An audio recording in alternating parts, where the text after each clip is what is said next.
to this episode of the Reset Podcast. I'm your host, Laura Mignot, and this is part of my 29 Days of Magic series where I get to interview 29 phenomenal Black women. And today I am super delighted to have Samantha Fennell, who's a growth consultant for many, many corporate companies across the universe and industry. And we're going to have a great conversation. Hi, Samantha. Hi, Laura. Thanks for having me today. I'm delighted to have you on. So, as you know, first question, always same, answers always hilarious. Yours, different. So, Samantha, what is your all-time favorite job? My all-time favorite job, and believe me, after 20 plus years having jobs, that's a tall order to choose. But I will pick one for a couple of reasons I'll share. I'd say my all-time favorite job was probably when I was the fashion director, corporate fashion director at Condé Nast, for a number of reasons. One, Condé Nast really was in its heyday at the time.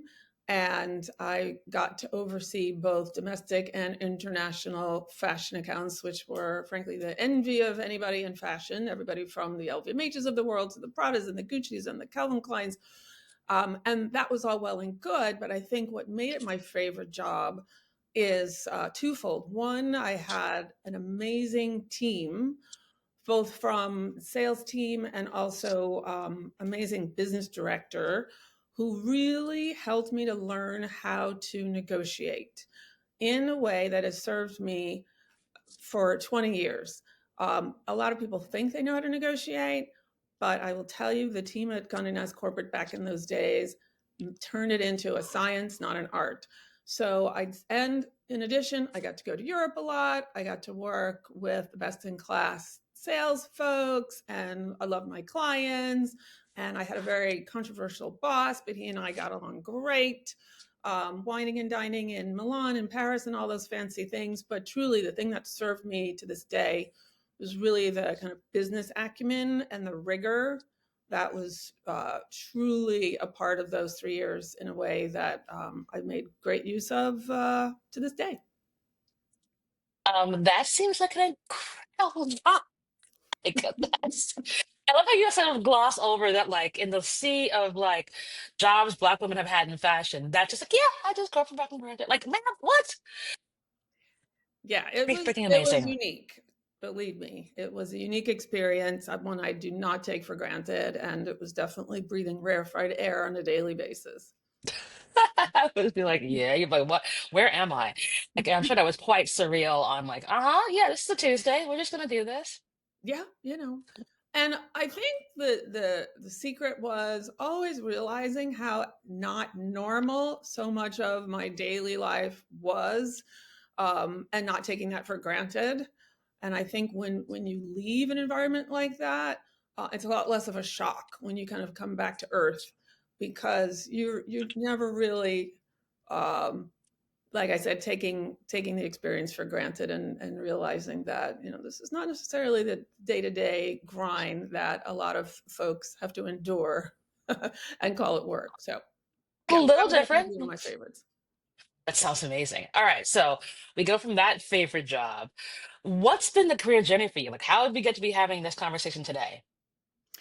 Sure. It's funny because I've had probably 20 plus years of doing one core thing for very different types of businesses, which is really like creating enterprise value for the companies I work for through the lens of really great client success and really centering the client, whether that's publishing companies, whether that's advertising agencies, media conglomerates.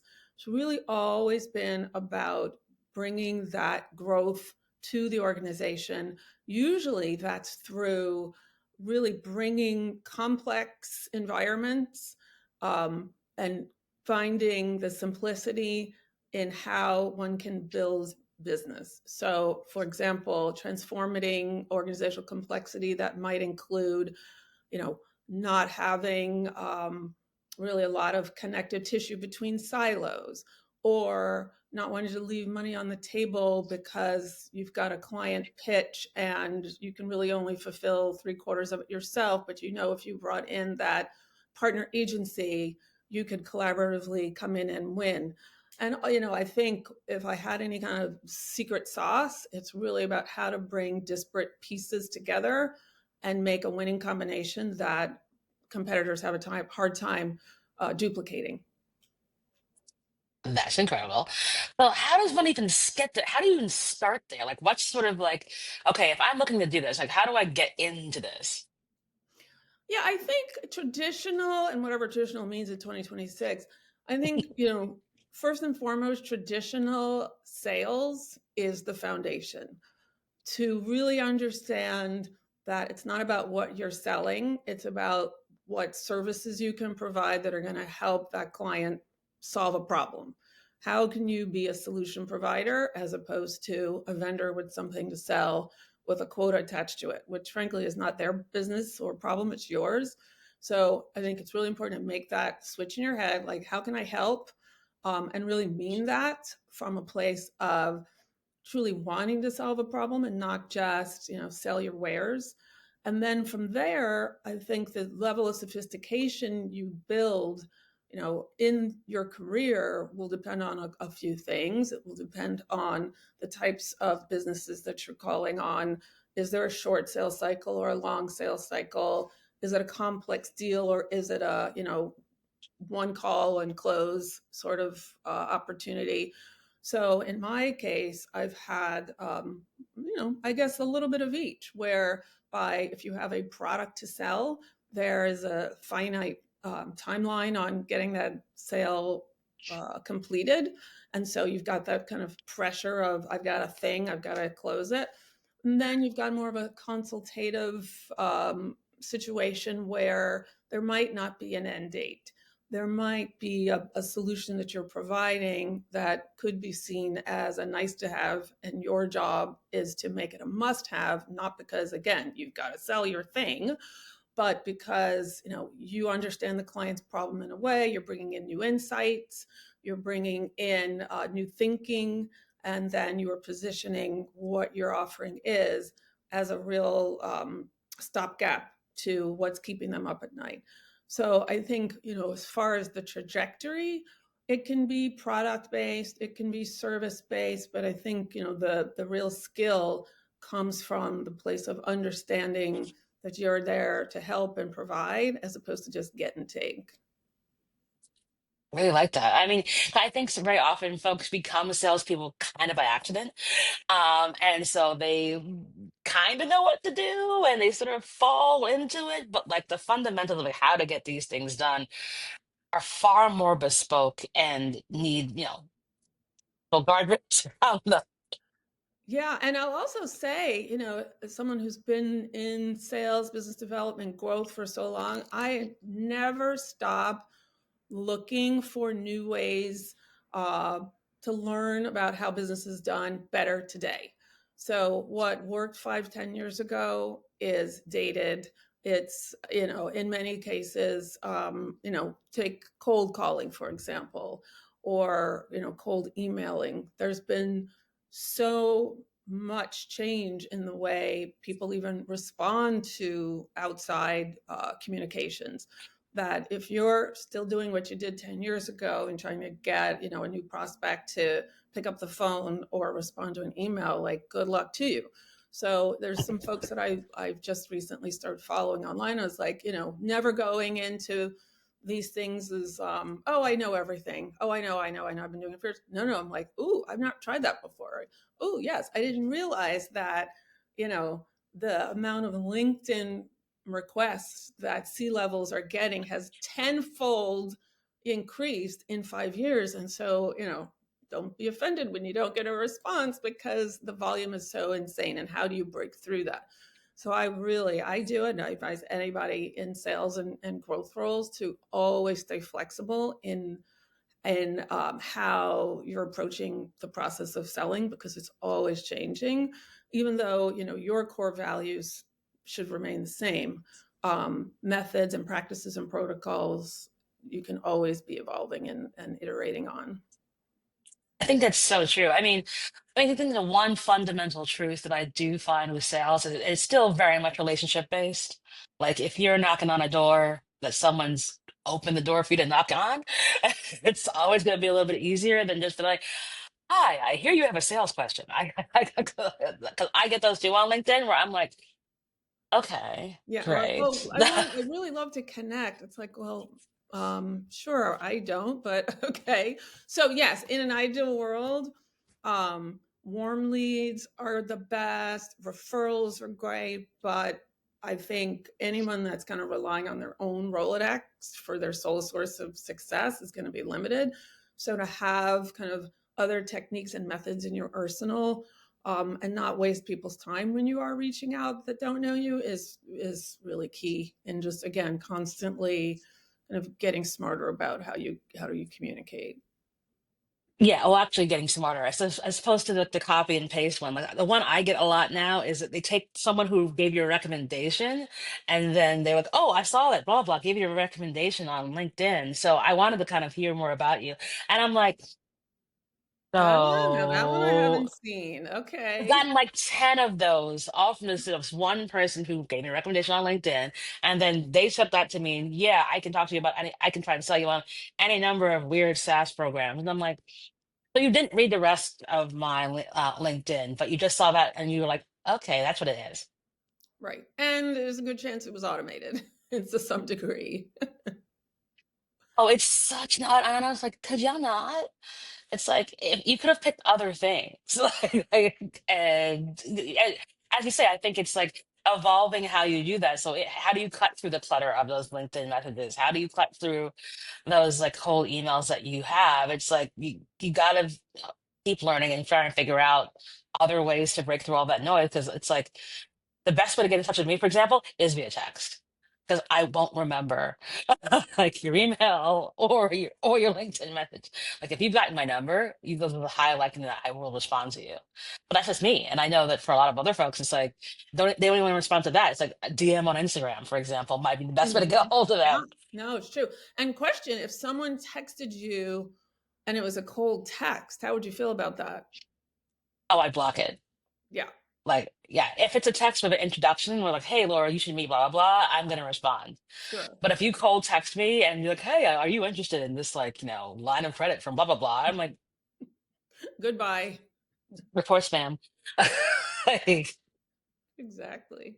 it's really interesting to see how it's been evolving. So, obviously the world has sales has changed, world of media has changed, nonprofits have changed. What would you say was your sort of moment of reset? Yeah, I mean, I would look at even just last year for me, from 2025 to now, as a moment of reset. 2025, I was coming off of a 2-year stint at a social impact agency. I was proud to have returned them to the black, let's say, after a challenging couple of years. And for me, I got to a point where I felt like I had done everything I could do for that organization, and really wanted to take a beat to figure out like what is it that I want to ultimately do as far as leveraging all of my strengths and a place where I can continue to grow in a trajectory and a direction that I'm interested in growing. And people use the word reset a lot. For me, reset is really more of like a recalibration, right? It's like there's something almost inherently retro about the word reset. Like, I don't think of it as looking back so much as I do about kind of looking at like kind of harnessing all of your powers and then figuring out how you want to target and deploy them in your next move. And I was looking at the calendar because I realized, and I posted something about this on LinkedIn a month ago, but realizing that in the Chinese New Year, and I said, disclaimer, don't want to be accused of appropriating a culture that I'm not a part of. But we're entering, I think this week, like maybe even Yes, this tomorrow, way. the year of the fire horse, which is so poignant because last year was the year of the snake, which is really all about recalibrating, resetting, taking that beat. and planning your next move with intention. And then the fire horse, which we're entering into now, is really all about like, okay, it's not about reckless speed. It's about like harnessing that energy, directing it in the direction you want, in motion with clarity, and really like integrating all of your powers, as opposed to letting them just kind of be frayed and fragmented, as many of us have felt in the past, which usually makes you need to take that reset. So I would say, not only is it, Chinese New Year telling us all this, but I feel like a lot of women, I think in particular Black women, are feeling that, whether it was voluntary or not, there is an opportunity right now to really reset and be intentional with all of the stresses and burdens that are on our plates, to really take a beat and have that power as a strategic pause to then move forward with gusto. So that's really where I am right now. And I'm consulting right now for a wonderful agency. I've been friends with them professionally and personally for years. And it's been a blessing, I think, to be able to work with a team that has great momentum. The agency has great momentum at its back, and to be able to kind of help accelerate that. And it's also given me still enough kind of latitude in my calendar, my schedule, to kind of do some of the deep work in the last couple of months that I've done. So stay tuned now that we're in the official year of the horse. And I wish every woman that finds themselves in a position of needing to kind of take that beat, and it's really a privilege to be able to do that, to kind of use this opportunity to really reset in an intentional way, and hopefully with conviction and not desperation or obligation. No, I really love that. And I think you're so right on two fronts. Yeah, I mean, we are entering this week is the year of the fire horse. And I do think it is sort of quite poignant to go from the snake to the fire horse. It's like you shed and then you go. Yep. And I think that 'cause yeah, I mean, I look at reset as not like let me go back and reset the factory settings, but no, like reset and as you said, recalibrate all of your awesome superpowers because especially Black women, we have loads of them. And let's figure out which ones are going to be the ones that we can utilize to help us live a good life. I think I am saying this recently about what does it mean to live a good life and on your own terms. So whatever that looks Mhm. like, but it's the good life that you want to have. So I definitely think that you're so right about this moment that we're in to give that level of recalibration and find out what we are awesome at, what we are passionate at. And don't look at those as like, those are nice to have, but let's actually lean into those and be like, if I actually use those superpowers, I can create a life for me that's good for me and Yeah. manageable for me and sane for me. 'Cause I think we've been all running around in circles. And you're like, I'd like sanity. It would Yeah, be just delightful a to little have. sanity, all right? Little sanity goes a long way. It really goes a long, long way. I mean, I think, kind of tying in our sanity to where we are right now, what's one thing you're really grateful for? One thing I'm grateful for, I will say my mother. And I'll say that now with the poignancy of having experienced, she experienced a little health scare a couple of weeks ago, and she's fine, knock on all the things, wood and heads and everything else. But if I needed a reminder, which I didn't, about how much I'm grateful for her, that was it. And it was really, I think, I hate to use the term wake up call, but it was a wake up call for her. And it was a wake up call for me to, one, just recognize my gratitude, but also like not take her life or my life or our family at all for granted. And as we are so busy doing all the things, sometimes you can kind of just go through life on automatic pilot in certain areas of your life. Sometimes it's family, sometimes it's, wellness or self-care, whatever the wedge of your life might be that you're like, you either put it on pause or you're not really full throttle in that space. So for me, it was a bit of a wake up call to really appreciate every day, and also share my gratitude with her and love. Sometimes we feel like they're going to be around forever. You don't have to tell them that you love them. Yes, you do. And show it, of course, but also speak it. And so I think that was what, especially the last 2 weeks, has really brought forth for me. Oh, that's beautiful. And it's kind of speaking of like where your life is now at this particular moment, what do you think you'd tell 18-year-old Samantha? Wow, what would I tell 18-year-old Samantha? I would say to, of course, work hard, but don't work at 110% for decades because it will grind you in ways that might not show up in the most obvious ways.